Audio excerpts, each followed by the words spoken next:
जादुई चक्की। बहुत दिनों पुरानी बात है। एक गांव में सीता और गीता नाम की दो बहनें रहती थी। वो दोनों बहुत अच्छी लड़कियां थी।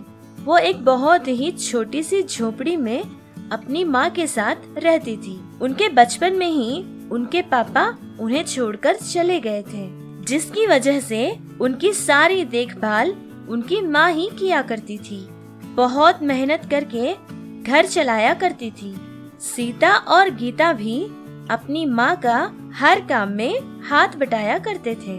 सीता कुएं से पानी लाती और गीता जंगल जाकर लकड़ियाँ काटकर लाया करती थी।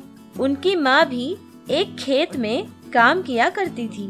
जब शाम को घर वापस होती तो दोनों बहनें मिलकर अपनी माँ के लिए खाना बनाकर खिलाया करती थी। बहुत मेहनतों के बाद भी उनका घर 3 वक्त की रोटी नहीं खा पाता था। दिन में 2 वक्त की रोटी ही उनको मिलती थी। कुछ दिन गुजर गए। फिर सीता और गीता की माँ बीमार पड़ गई। कोई काम करना उसके लिए मुश्किल होने लगा। माँ की ये हालत देखकर सीता और गीता को बहुत दुख हुआ। सीता बड़ी बेटी थी। उसे ये लग रहा था कि घर की बड़ी बेटी होने के नाते घर की सारी जिम्मेदारी उसे ही लेनी होगी। उनके परिवार की परिस्थिति को देखकर गांव के सारे लोग उन पर तरस खाते थे, लेकिन कोई उनकी सहायता नहीं करता था। गीता, अगर हम ऐसे ही घर में बैठे रहेंगे तो भूखे ही मर जाएंगे। हमारी माँ बहुत ही कमजोर हो गई है। उनको अच्छा खाना खिलाना बहुत जरूरी है। मैं कोई काम करके हमारे परिवार का पोषण करूँगी। तुम घर में ही माँ के पास रहना और माँ का ध्यान रखना, ठीक है? ठीक है दीदी, मैं माँ के पास ही रहूँगी। इसी तरह सीता हर दिन जंगल जाती और लकड़ियाँ काटकर लाया करती थी। जंगल में फलों के पेड़ होते तो वो भी तोड़कर लाती और गांव में लाकर बेचा करती थी। उनके ही खेत में जो तरकारी होती थी वो भी हर घर जाकर वो बेचा करती थी। जो पैसे उसे मिलते थे उन पैसों से अपनी माँ की दवाई और कुछ घर के लिए खाने का सामान लाया करती थी। बहुत मेहनत करके अपने परिवार का पोषण करती थी। इसी तरह एक दिन सीता लकड़ियों के लिए जंगल गई। थोड़ी दूर जाने के बाद उसे अचानक किसी के चिल्लाने की आवाज सुनाई देने लगी। बचाओ, बचाओ, मुझे कोई बचाओ। उन आवाजों को सुनकर सीता अपने आसपास ढूंढने लगी। वहाँ से थोड़ी ही दूर पर एक गुफा नजर आई। सीता को लगा कि वो आवाजें वहीं से आ रही है। फिर वो भागते हुए वहाँ उस गुफा के पास चली गई। गुफा में देखा तो बहुत ही अंधेरा था। उसे बहुत डर भी लग रहा था। ये आवाजें उसे फिर से सुनाई देने लगी। उसने ढूंढा कि ये आवाज कहाँ से आ रही है। फिर उसे एक बूढ़ी औरत वहाँ नजर आई। उस बूढ़ी औरत के हाथ और पैर रस्सियों से बंधे हुए थे। मुझे बचाओ, मैं तुम्हारा एहसान जरूर चुकाऊंगी। सीता जल्दी से उस बूढ़ी औरत के हाथ और पैरों के रस्सियों को खोलती है और उससे पूछती है, आप कौन हो? आपको इस तरह किसने बांधा है? मैं एक जादूगरनी हूँ। मेरे पास एक जादुई चक्की है। वो चक्की हम जो चाहेंगे हमें ला कर देगी।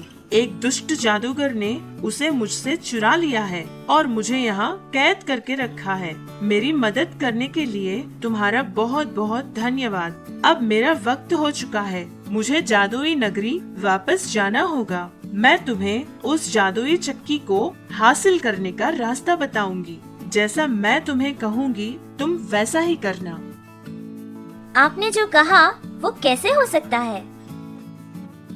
यहाँ से थोड़ी दूर पे एक और गुफा है। वो दुष्ट जादूगर वहीं रहता है। तुम्हें उसकी नजरों से बचकर वहाँ जाना होगा। चक्की को देखकर चक्की चक्की मेरे साथ आओ ये कहना। तब वो जादुई चक्की तुम्हारे साथ आ जाएगी। उस चक्की को ढूंढता हुआ वो जादूगर भी तुम्हारे घर तक पहुँच सकता है, पर तुम सावधान रहना। ये तो बताइए कि उस वक्त मैं क्या करूं? वो बात कहकर वो बूढ़ी औरत वहाँ से गायब हो गई। सीता को उस बूढ़ी की बातों पर पूरा विश्वास था। जैसा बूढ़ी ने कहा था वैसा ही सीता ने किया। कुछ दूर गई तो उसने देखा कि वहाँ एक गुफा है। बहुत ही डर गई थी, लेकिन फिर भी डरते हुए आगे बढ़ी और गुफा के अंदर चली गई। वहाँ एक जादूगर सो रहा था। उसने इधर उधर देखा तो वहीं एक कोने में उसे एक चक्की नजर आई। सीता ने उस चक्की की तरफ देखा और कहा, चक्की चक्की मेरे साथ आओ। ये कहना ही था कि चक्की हवा में उड़ने लगी और सीता के पास आकर रुक गई। सीता वहाँ से बाहर निकली तो चक्की भी उसके साथ बाहर निकल आई। फिर सीता बिना पीछे मुड़कर देखे सीधे सीधे अपने घर आ गई। वो चक्की भी उसके साथ घर पहुँच गई। सीता की माँ और उसकी बहन दोनों ने उस चक्की को हवा में उड़ता देख बहुत डर गए थे और हैरान होकर रह गए थे। सीता ने ये सारी बात अपनी माँ और बहन को बताई। फिर कुछ देर बाद उस चक्की के लिए वो जादूगर तलाशता हुआ सीता के घर पहुँच गया। सीता को ये समझ नहीं आया कि वो क्या करे। वो बूढ़ी औरत कुछ कहे बिना ही वहाँ से गायब हो गई थी। जादूगर को अपने घर के अंदर आता देख सीता ने कहा, चक्की चक्की गायब हो जा। ये कहते ही वो चक्की गायब हो गई। जादूगर अंदर आता है और सारा घर ढूंढकर वापस चला जाता है। जादूगर के जाने के बाद सीता ने फिर से कहा, चक्की चक्की वापस आ जा। सीता के ये बात कहते ही चक्की फिर से वापस आ गई। जब वो चक्की उसके साथ आ गई थी तभी सीता को ये बात पता चल गई कि हम जो भी उस चक्की से कहेंगे वो चक्की वही करेगी। उसने जादूगर से भी अपने आप को बचा लिया। उस बूढ़ी औरत ने बहुत अच्छा इनाम उसे दिया। ये सोचकर सीता बहुत खुश हो गई। जो भी उसे चाहिए होता था वो सब चीजें उस चक्की से मांग लिया करती थी। चक्की चक्की चावल दो। ये बात कहना ही था कि वो जादुई चक्की घूमने लगी और खूब चावल देने लगी। जब चावल उनके लिए काफी हो गए तब फिर से सीता ने चक्की से रुकने को कहा और वो चक्की रुक गई। सीता जो भी उनको जरूरत होती थी जैसे कि दाल, गेहूं, चावल वगैरह वो सभी चीजें चक्की से मांगकर ले लेती थी और बहुत ही खुशी से पकाकर सभी लोग मिलकर खाते थे। इसी तरह हर दिन चक्की की मदद से जो उन्हें चाहिए होता था वो मांग लेते थे। फिर उन चीजों को गांव में भी ले जाकर बेचते थे। इस तरह उन्होंने बहुत सारा पैसा कमा लिया। कुछ ही दिनों में उनके परिवार की परिस्थिति में सुधार आने लगा और बहुत पैसा उन्होंने कमा लिया था। बच्चों, कहानी अच्छी लगी ना आपको? सच में ही अगर ऐसी कोई चक्की हमारे पास होती तो कितना अच्छा होता ना। अगर ऐसी चक्की मेरे पास होती तो मैं कहती, चक्की चक्की मुझे ढेर सारे चॉकलेट्स ला कर देना। तो आप क्या मांगेंगे ये हमें कमेंट्स में जरूर बताना, ठीक है? जादुई पतंग। सागर अपने ऑफिस का काम खत्म करते ही भागता हुआ घर वापस आ जाया करता था।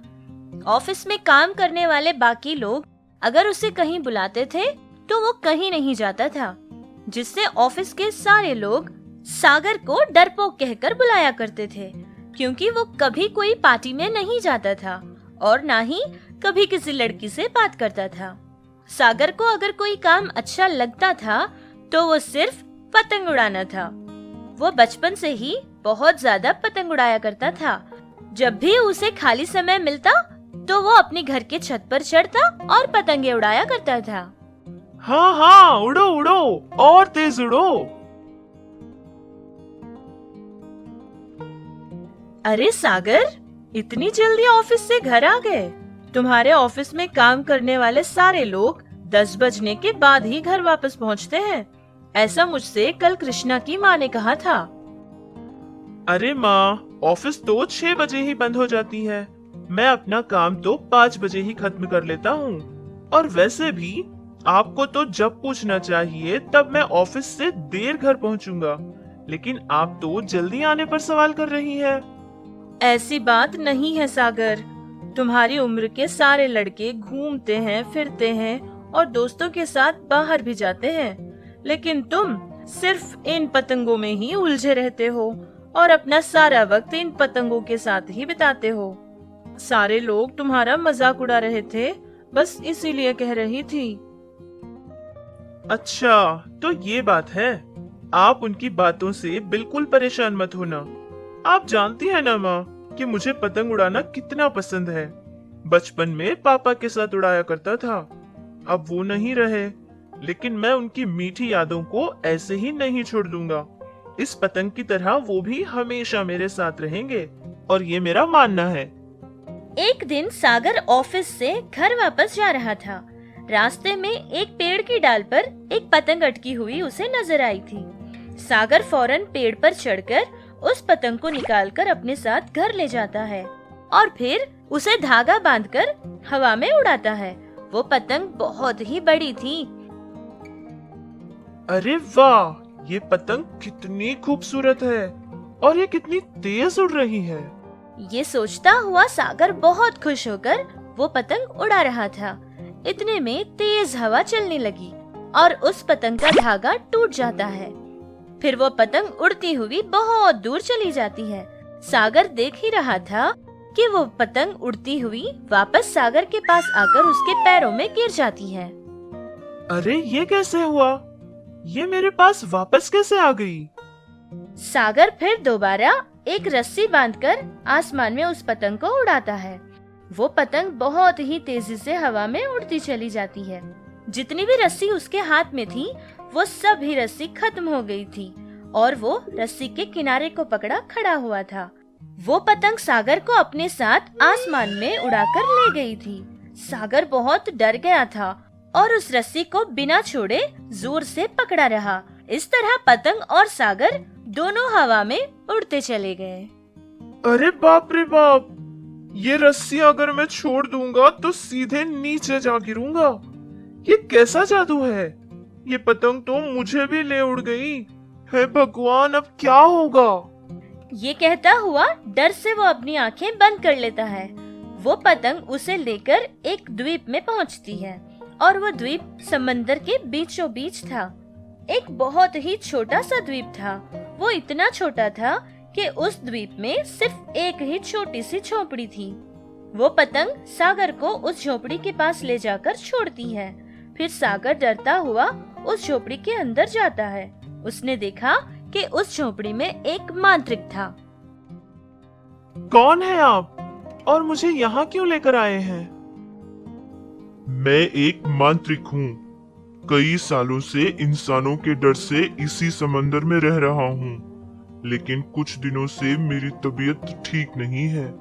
मैंने कभी किसी का भला नहीं किया था। मेरे पास एक बहुत बड़ा खजाना है। अगर उसे यहीं छोड़ दूंगा तो वो समंदर में मिल जाएगा, और ऐसा होना मुझे पसंद नहीं है। मैं वो सारा खजाना किसी अच्छे इंसान को देना चाहता हूँ। आप ये कैसे कह सकते हैं कि मैं एक अच्छा इंसान हूँ?